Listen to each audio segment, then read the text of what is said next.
Hey guys, XJ9 here, and today's going to be the patch 12.3 notes.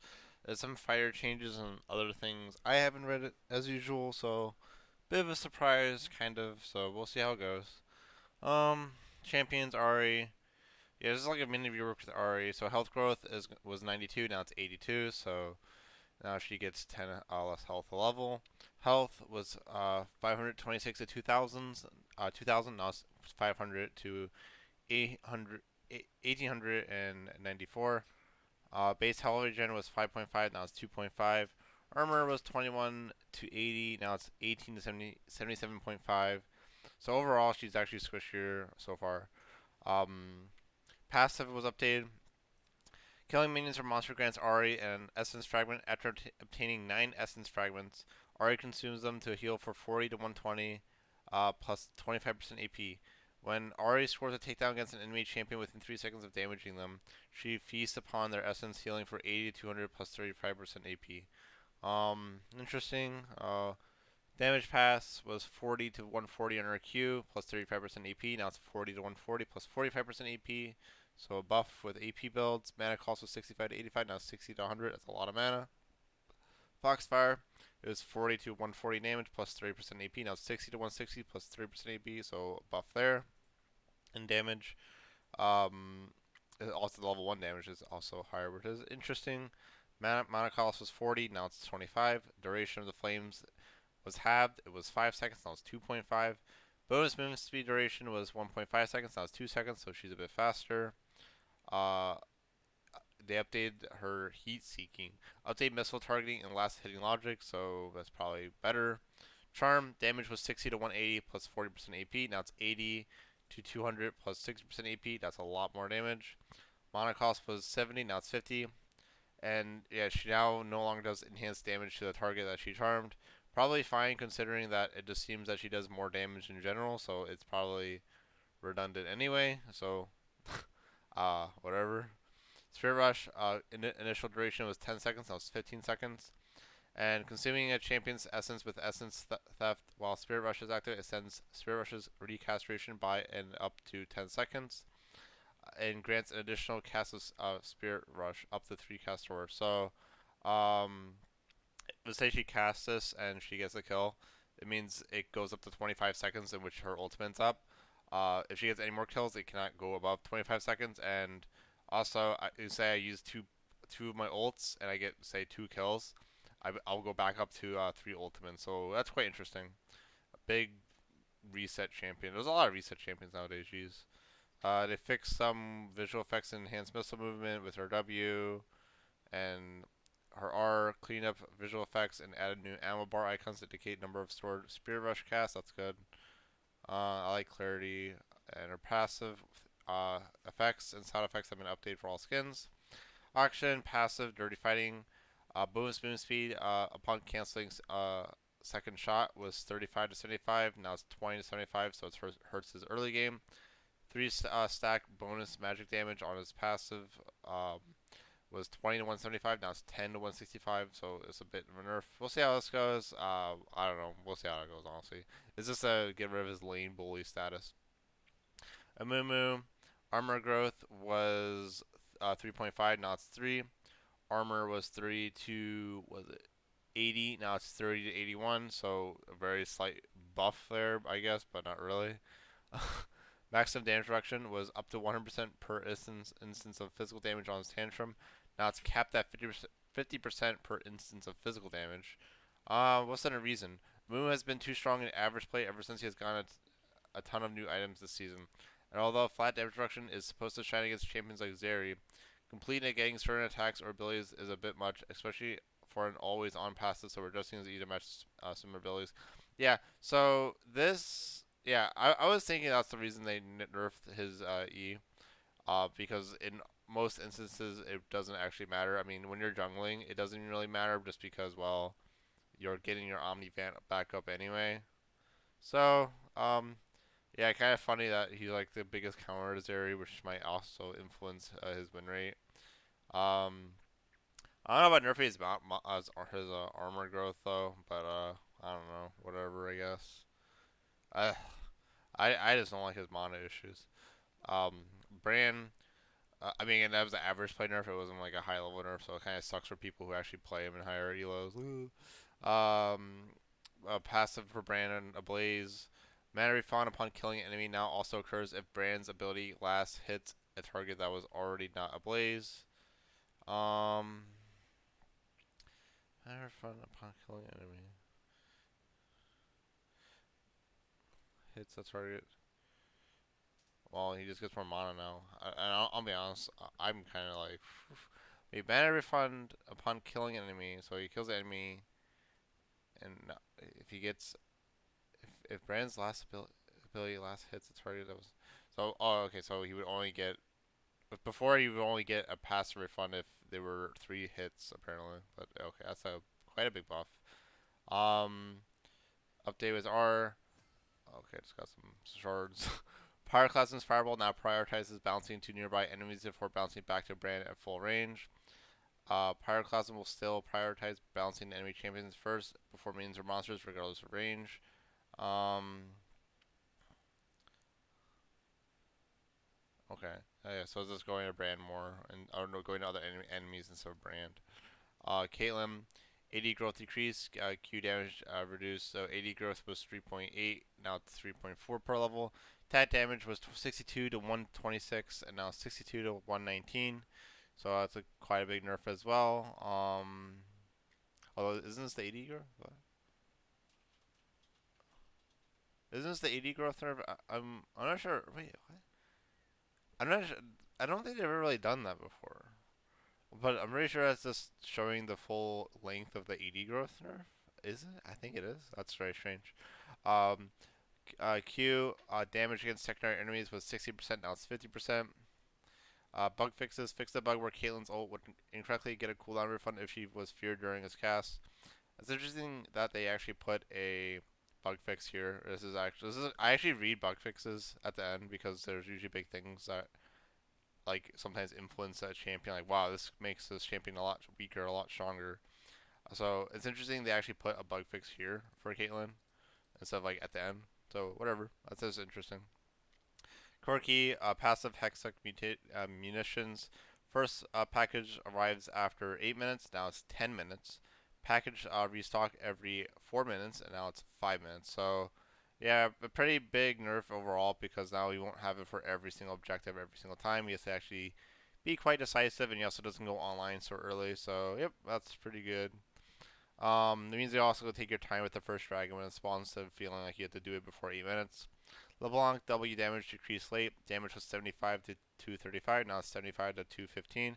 Slight damage nerf probably because of sustained nerf, so she becomes a bit stronger. Kind of funny. Again, like LeBlanc's being played all of a sudden, but whatever. Uh, R Lilia, the sleep duration was increased. It was 1.5 to 2.5 seconds. Now it's 2 to 2.5 seconds. Overall, really good buff because yeah, early game Lilia felt like garbage because if someone just rushed Merc Treads, your ultimate would like pretty much do nothing. So not even buffing the late game of it and but buffing the early game of it is really nice just because it's kind of like a really important part of her kit with like cooldowns, like waiting for cooldowns and getting away. So that's good. Nice buff. Nami, passive Surging Tides bonus movement speed was 45 plus 20% AP for 1.5 seconds.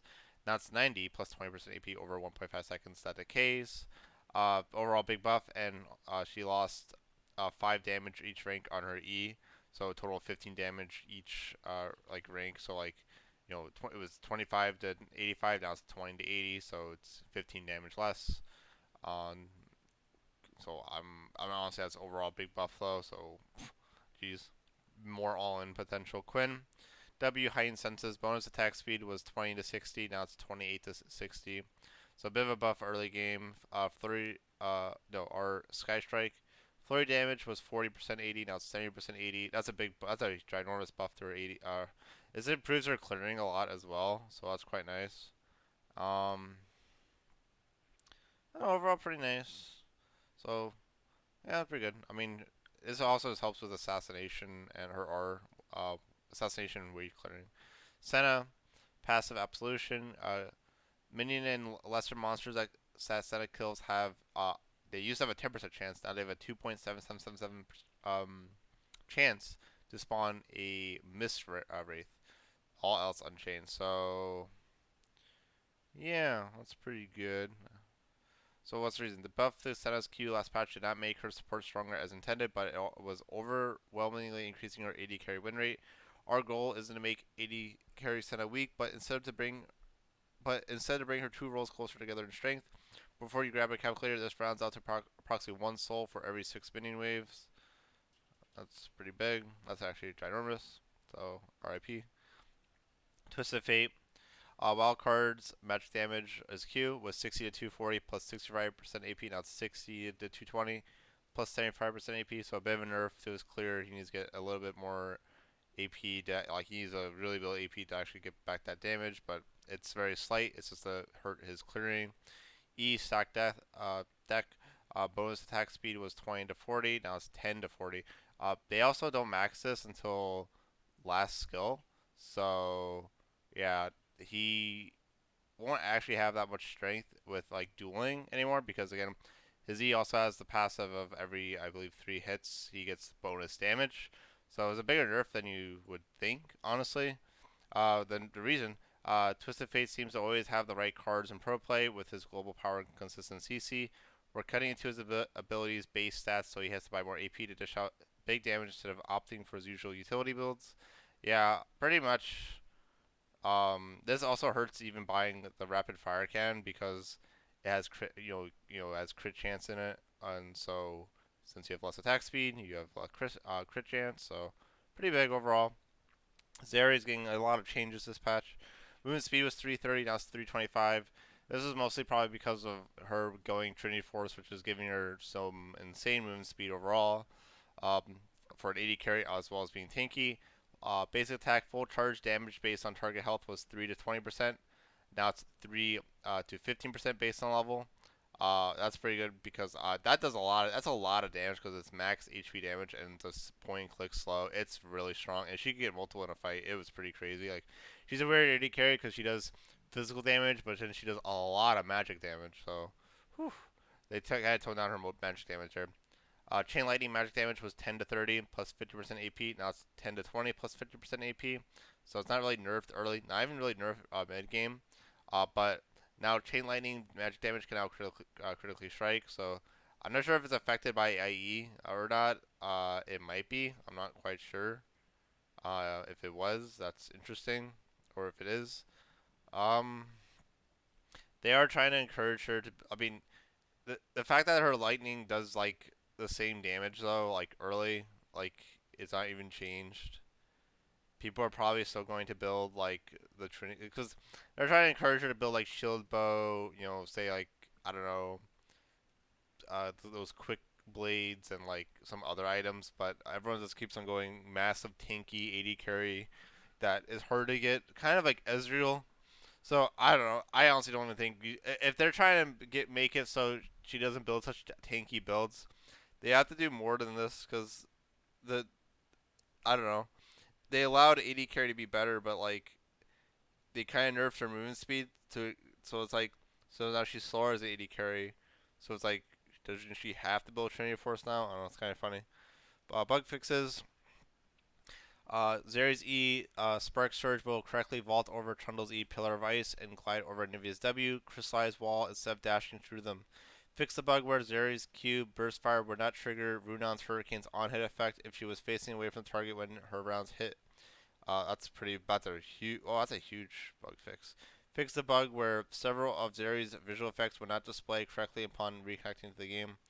Um, Again, like the fact that this bug, the second with Runon's not applying on hit effects if she was facing away from the target when her rounds hit, that could because a lot of people are doing on hit builds with her. Like, I mean, I'm not even sure if like does it count Spellblade? Maybe Spellblade wasn't working. I don't know, but like overall, her win rate might not even change. I mean, the biggest nerf was her honestly basic attack. Um, was it?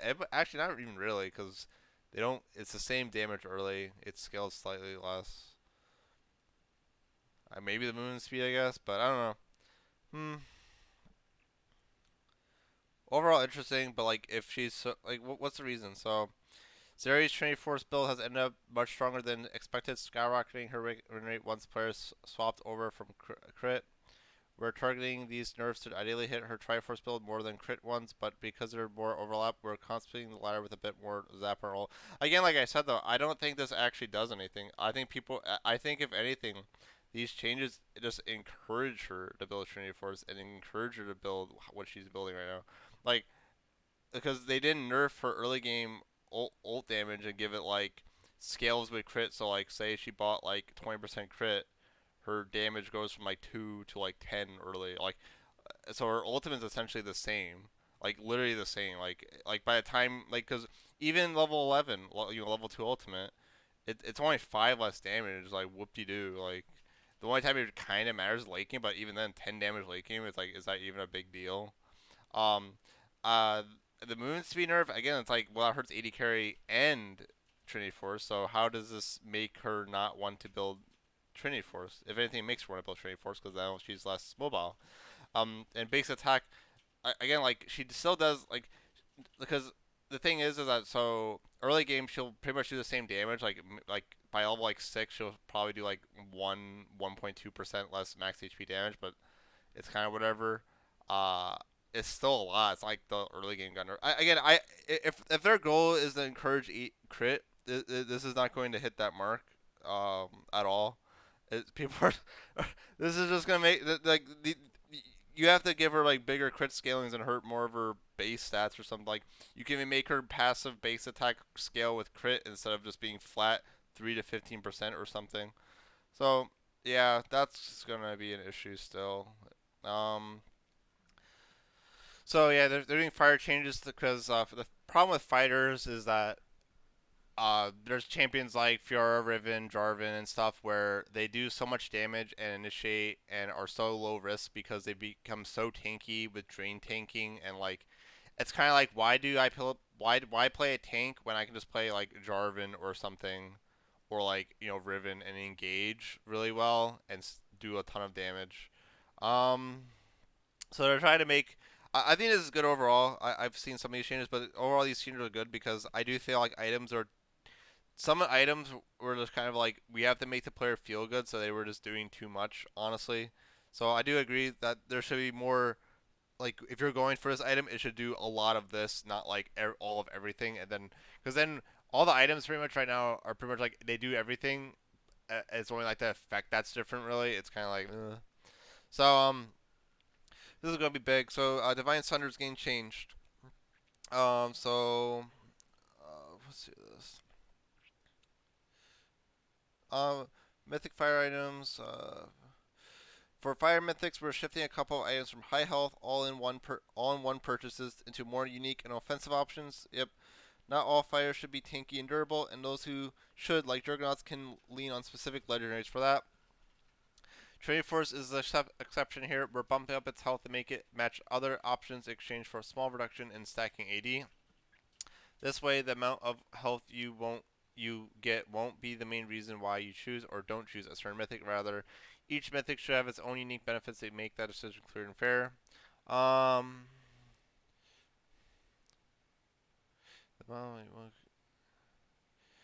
in exchange for a small reduction in stacking AD. This way, the amount of health you get won't be. Um, Wait, we're bumping its health to make it match other options. Okay. Okay. Yeah, I think I'm comparing Divine Thunder and Trinity Force here. Yeah. Um, Divine. I mean, the thing with Trinity Force and Divine Thunder wasn't even just like the health difference being 200. I believe it was. It's the fact that Divine Thunder heals so much HP. Like, if Divine Thunder didn't have a heal, or the heal was like 50% less, I don't think it would be that much of a difference. Like, people would actually choose Trinity Force, but it just heals too much. The older version.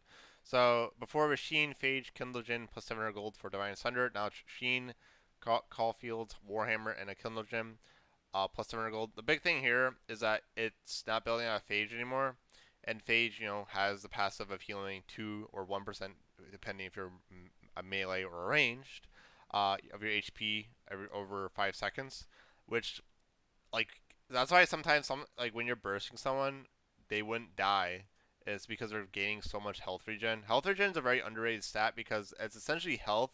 Like, if I'm in a fight for 10 seconds, I have health regen. I mean, that's essentially health, you know? But a lot of people really underestimate how strong health regen is as a stat. It's also kind of why sometimes I even think of buying Warmogs over Athmas, even on some champions, just because it has a ginormous health regen stat, which is essentially effective health too. Um, so going on though, the health of Divine Cinder was 400, now it's 300. Attack damage was 35, now it's 40. So kind of nice. I mean, they pretty much increased damage by 5, lower the health by 100. Um, Orange item, same thing. What happened? Nothing to just talk about there. What else happened? Oh, yeah, so that's also why I don't read the PB. I'm not sure if they. I'm not again. I guess they didn't change it, so it's just interesting. In the PB they were having something where it was like 12% of the current HP. So now it's gonna. Again, I'm guessing this wasn't changed, but they were gonna change Divine Thunder to be 12% of your current HP. Now it's gonna be 12%. I believe it's still 20% of their max. I'm not quite sure. That was in the PB, but apparently that's not what happened. So we'll see. I'll say my final thoughts about this. So right now, apparently Divine Center didn't get changed like that, which I don't know about that. We'll see about that. Gore Drinker, Iron Spike Whip plus Phage plus Kindlebind plus 300 gold. Now it's Iron Spike Whip plus Caulfield's Warhammer plus Kindle Gem plus 300 gold. So same thing. It just doesn't have the Phage anymore, which is kind of big. The health was 450. Now it's 300. A lot less HP. Attack damage for 45. Now it's 55 more HP though. Um, and that's it. Training Force, it was 200 HP, now it's 300 HP, and now its passive on Champions Restructure, it was 6% base AD per stack, up to 5 times, up to 30%. Now it's 4% base AD per stack, up to 5 times, for 20%. So they were gonna half it before, so they didn't half it completely. So it's still pretty good. So essentially, they traded a little bit of AD for health. That's interesting. Base AD also isn't too strong. I mean, the base AD is only strong with Training Force itself because a lot of champions actually have bonus AD ratios, not base AD ratios. So the base AD usually only helps your Spellblade passive itself on Training Force. So, um, that's interesting. I'll go over that later. So, legendary items are getting changed. So with Death Stance, it was 3,100 gold. Now it's 3,300 gold. It was 35 for melee, 50% for range of post mitigation physical damage received. Now it's 3% for melee, 10% for range of all types of post mitigation damage received, not including true damage. Okay, the fact that okay, yep. I think before they actually this is why I actually don't read the PB that much because I don't look into it or expect these things. Is because in PB I believe it did actually work on true damage, but that's so weird because then you're making true damage is supposed to be true damage, but then you're making rules that bypass true damage, so then it becomes super funky. Because I was thinking this item would make champions like Darius all of a sudden garbage because they all of a sudden they can't execute you with his ultimate. So that's funny they changed that, which is just so the damage taken, which is successfully taken as true damage over 3 seconds instead, now applies damage up to damage on shields.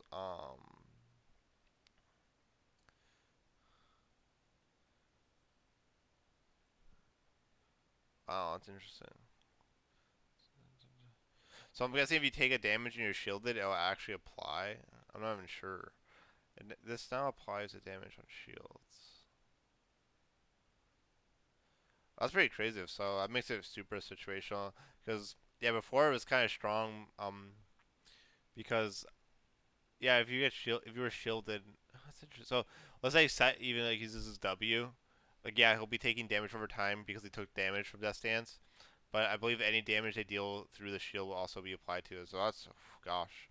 So now it's a heal for it used to be heal for 50% of max HP upon killing a target, scoring a kill or assist. Now it's 175% bonus AD if a champion dies within 3 seconds after you dealt damage to them.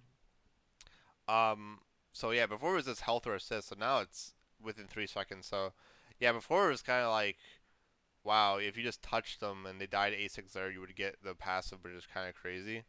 So again, like it's kind of more fair as well because it won't be as unexpected.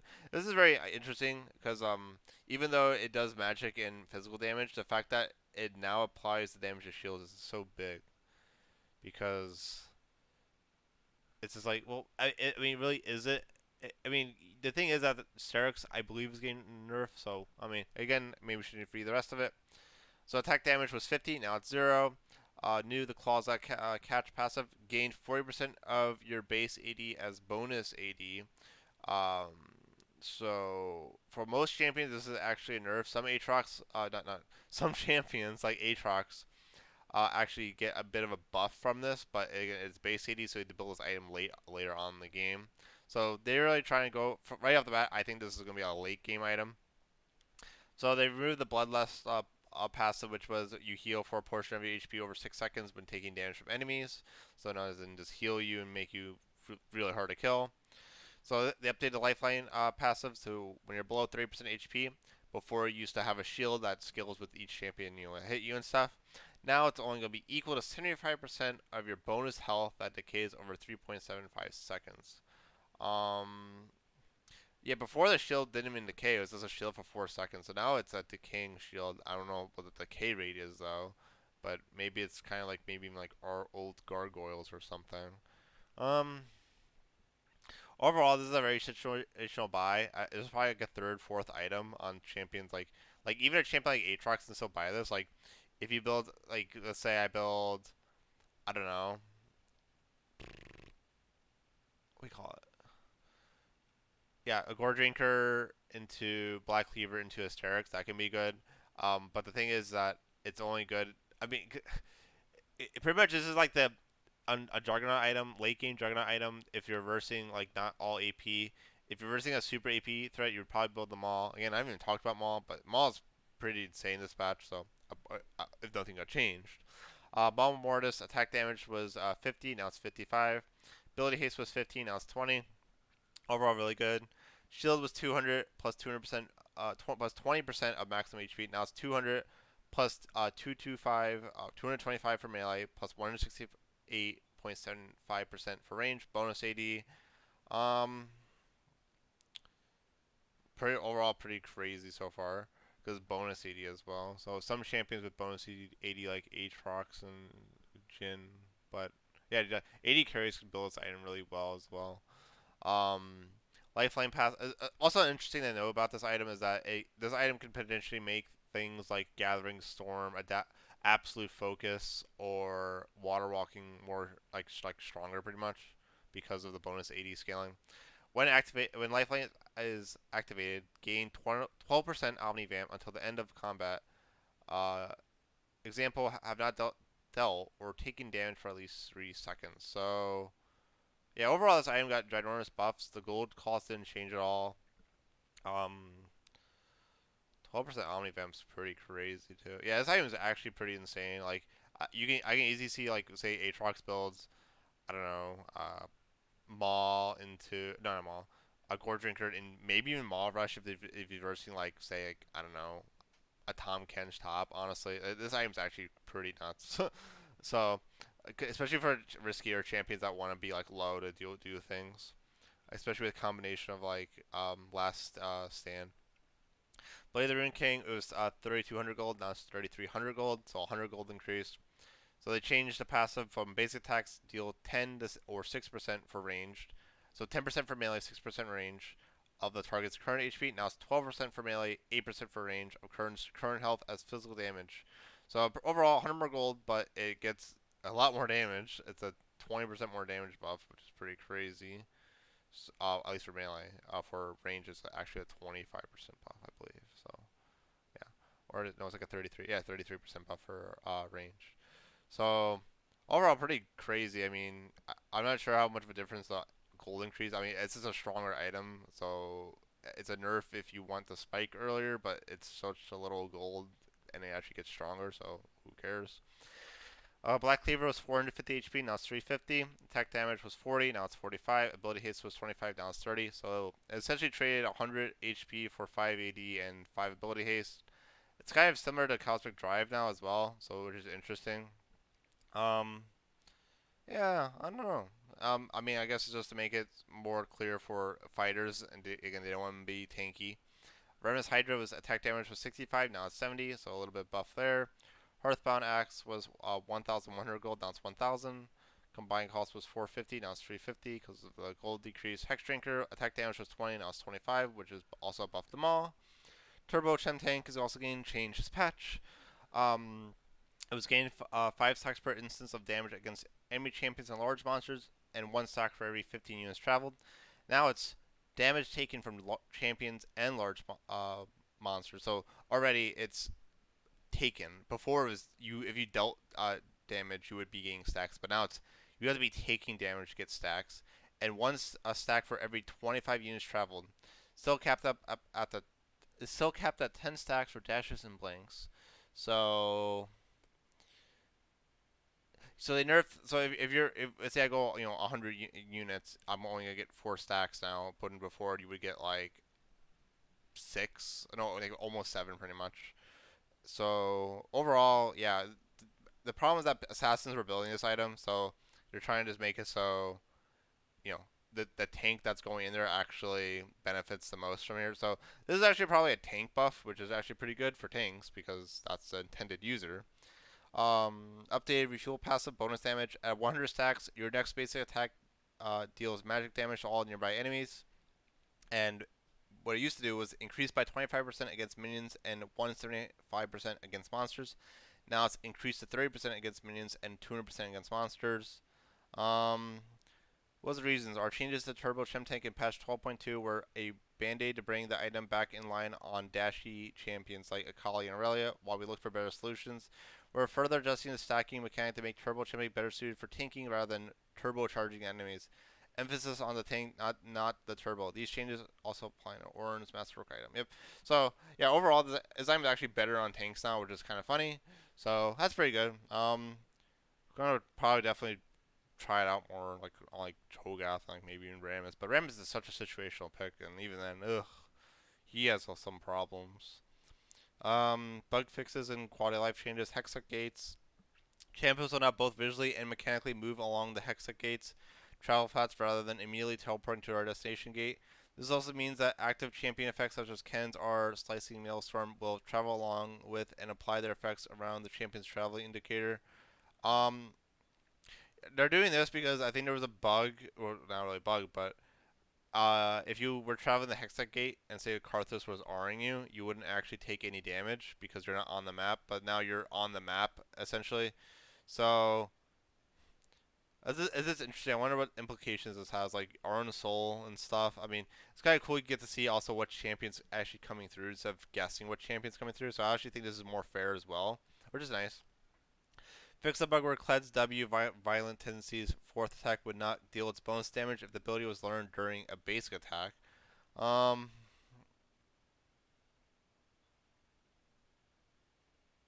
that's funny. Fix the bug where Runan's Hurricane would not proc correctly with Ezra's Cube Missile Shot after a certain range. That's a good buff. Whoever builds Runan's Hurricane on Ezreal. Fix the bug. I mean, it's probably a thing, but no one does it. Fix the bug where killing an enemy champion with the Collector would give Grand Samir an extra style stack. Um, that's funny. So that's a Samir nerf actually. Fix the bug where the charm icon would not appear in champion buff slash debuff bars. Um, the charm icon. I don't know what the heck that is. I guess in Ari's charm. Fix the bar where Kled's courage bar would display incorrect values upon losing Scarl. Fix the bug where resource bars like energy or rage bars would sometimes get visually stuck when changing window displays mode. Interesting. Rare's Q piercing arrow cancellation uh, you know, effects have been restored on all skins. Visual effects. Fix the bug where Talon's blades would briefly disappear for a frame during his R Shadow Assault visual effects. Base Darius and Base Moon's voiceovers have been remastered for clarity. I wonder how that sounds. Fix Battlecast Skarner's sound effects to play correctly when he marks a minion with Crystal Venom when using his E Fracture, and when he grants Crystal Charge upon triggering Crystal Venom.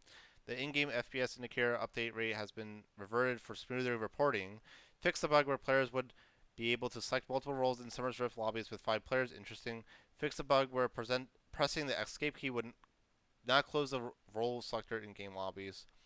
Vel'Koz is getting a visual effect, some skins, blah blah blah. So that's really it. Overall, going over the items, yeah, I thought so.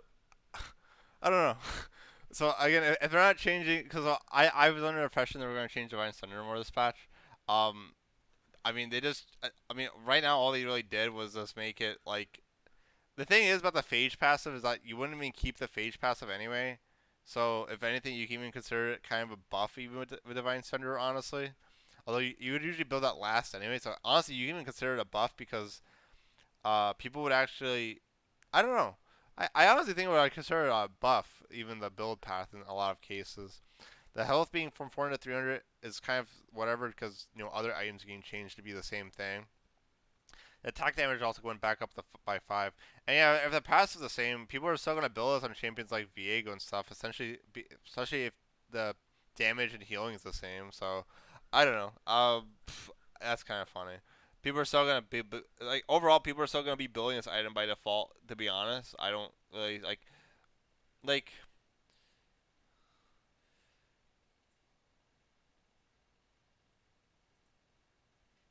the problem with, it's really, I really don't think this is going to accomplish the goals that they want. Because, so unless there's like specific scenarios where this is not true. But I've done a lot of testing with Divine Thunder and Training Force, and like the difference is like I believe it either favors Divine Thunder slightly or like Divine Thunder or like they're like pretty much the same, like literally within like 2 damage difference.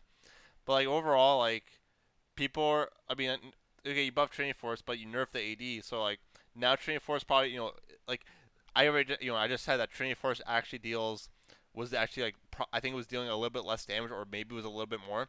But now you nerf the damage of the AD, the Spellblade, so it's like, why would I build this item when it does less damage than Divine Thunder, and Divine Thunder heals me? You know, like I don't know. Training Force is such a weird item because like the fact that it's only base AD and not like bonus AD, like because when you're bursting someone, it's you're I don't know. It's mostly like, dude, Estros even build this item or not even really. Maybe it should just be bonus AD stack or just change the passive entirely because like this whole passive with 8 champions and monsters was kind of whatever. Like I would rather Training Forces have better stats than just passive. I'm not even a big fan of the passive. I would just change the passive entirely and just be something else, like either a stats or something unique about it. But like, yeah, people are still going to be Divine Thunder by default. This does not accomplish like just because they're the same HP, it doesn't matter because Divine Thunder still heals you. Like the reason, but prior to this, the reason people were building Trinity Force on Viego versus Divine Thunder wasn't because of, oh, it doesn't get enough HP. It's just it does. I believe Divine Thunder is like such a slight damage difference, and it heals you, which is even more of an HP difference. And all they did was nerf the damage of Trinity Force and make Divine Thunder a little bit less HP. They're pretty much the same. They're the same HP now, but now it's like, well, Divine Thunder is still better because it heals you and deals now probably deals more or the same damage as Trinity Force. So I don't understand that. I don't I don't think that's gonna solve anything. I mean, maybe I'm wrong. Maybe there's like other champions. Because again, I'm thinking about champions like Viego, champions like Vi though. Like there's some champions like Vi. I don't like Divine Thunder Vi. Even on Hecarim, I don't like it. So so if they're trying to make like Viego not build Divine Thunder, this is not going to accomplish it. On champions like Hecarim, I would probably still be building. It's like maybe. I don't know. It's weird because you're nerfing the damage, but is that too big of a nerf? Um, Again, I'm all for damage nerfs and upping HP though. Like so, like I'm not saying I'll buff damage, but I'm just saying like based on what we have, like I just like Training Force a lot because of the attack speed and movement speed it gives. Like honestly, that's why I like on Hecarim more than Divine Thunder. So I think I would still build this. Like I would still build this, and like it's probably just like equal trade off. But like on champions like Viego, people are still gonna build that. Champions like Camille, people are still gonna build Divine Thunder. And yeah, the Gorge Raker item, overall, pretty good just because assassins were building this item, and yeah, I think this will really make assassins stop building this item and probably build for like an actual assassin item because it's kind of silly when assassins were building this item. The AD is nice as well though. So overall pretty nice. I don't know, overall pretty good, but I don't think the Divine Thunder changes slash Training Force changes actually do anything. Like I was actually a big fan of the Divine Thunder changes making because this item again from the start was designed as an anti-tank item, but now it's just a default DPS item, and the changes were to make it anti-tank, and but now it's just the same item still. So I don't know. That's all I have to say about this. Death Stance though. Pretty good, strong second or third item. Honestly, Sterix is gonna be a late game item. Mom Mortis second item can be extremely strong. And it's a certain like on Viego, a really strong build might be um let's say we call it Blade Rune King, Divine Thunder, and Amal Mortis. Wits End though is very strong, but they're buffing so much things about this item that it's like pretty crazy. I don't know, man. That's all I gotta say. It's pretty interesting. Gotta play it out and see how it goes. So yeah. Bye. Hope you enjoyed.